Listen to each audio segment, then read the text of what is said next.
Beam me up is one of the most famous catchphrases from the Star Trek series.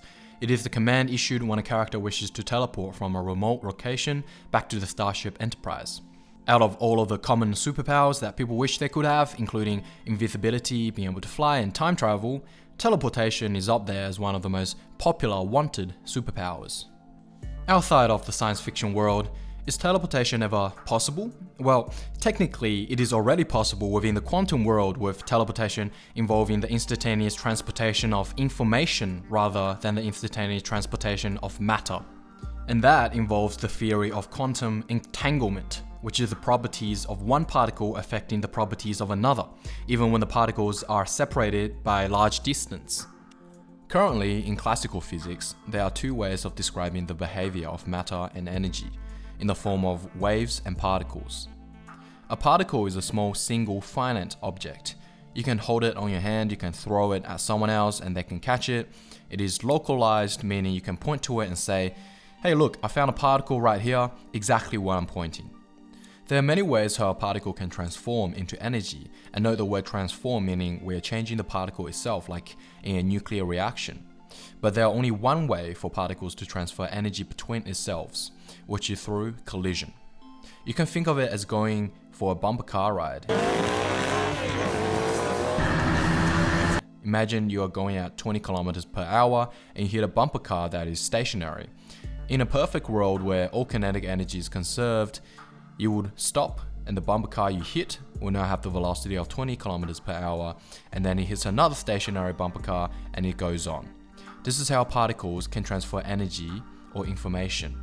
On the other hand, a wave is not localized.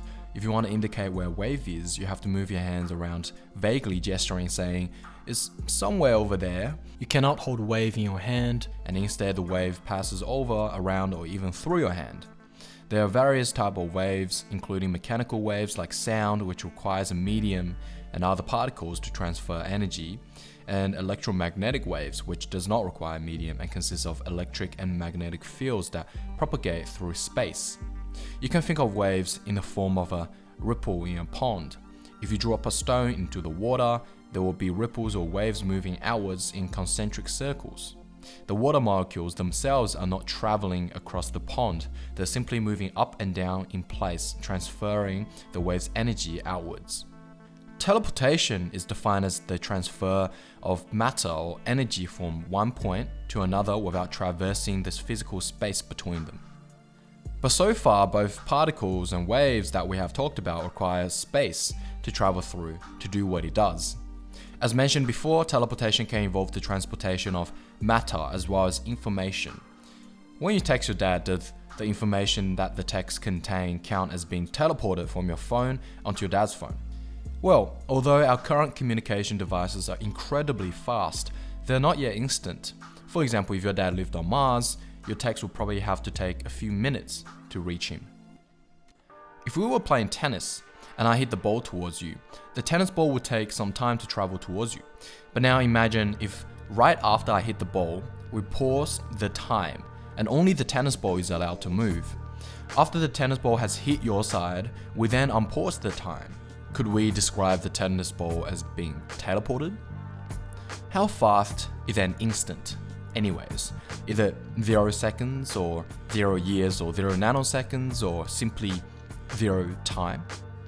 Well, mathematically, 0 time does not make sense due to the simple equation velocity is speed over time. We cannot have a denominator as 0, otherwise we get an undefined value.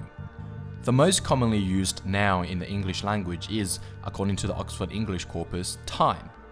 Above all, time is ubiquitous because what it refers to dictates all aspects of our lives, from the hours we rise to the hours we sleep and anything in between. Like every year, this year remarkable things happen again when the clock ticks from 11:59 to 12 AM on the 31st of December. In an instant, 2023 will recede into the past, and 2024, previously futuristic and far away, will now step into its place. How does now unstick itself and become the past? And when does the future morph into the present?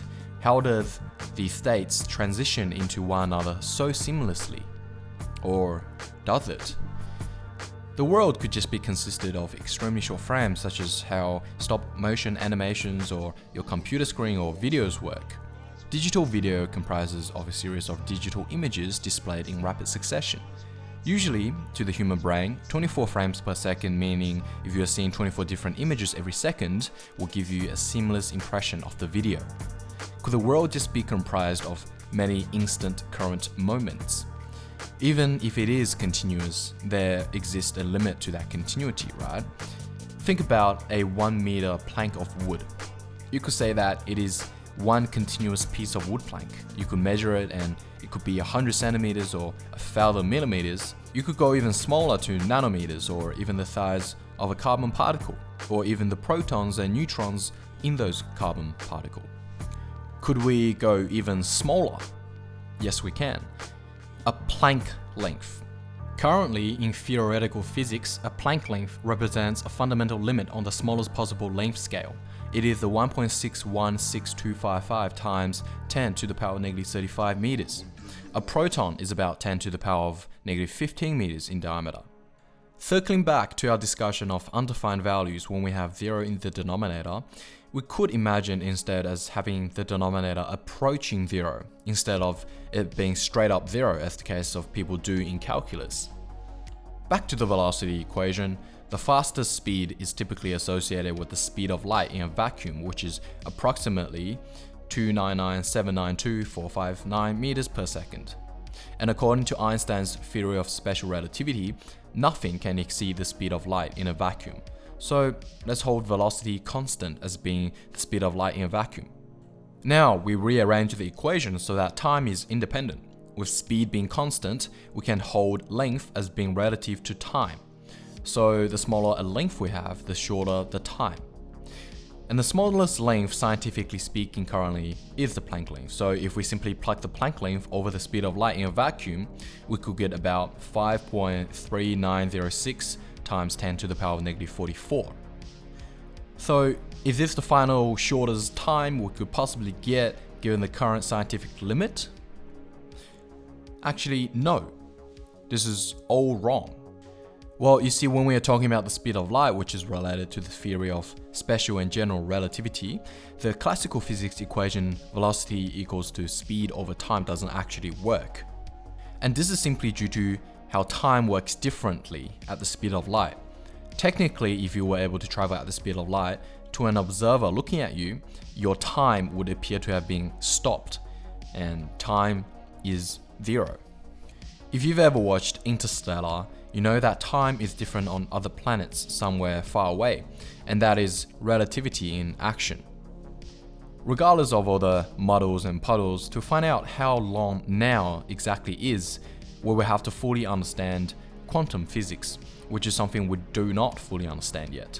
And due to the theory of relativity, now might not be universally constant, but something that varies based on where you are and how fast you're moving. So now is a dead-end concept in the field of science, at least for now.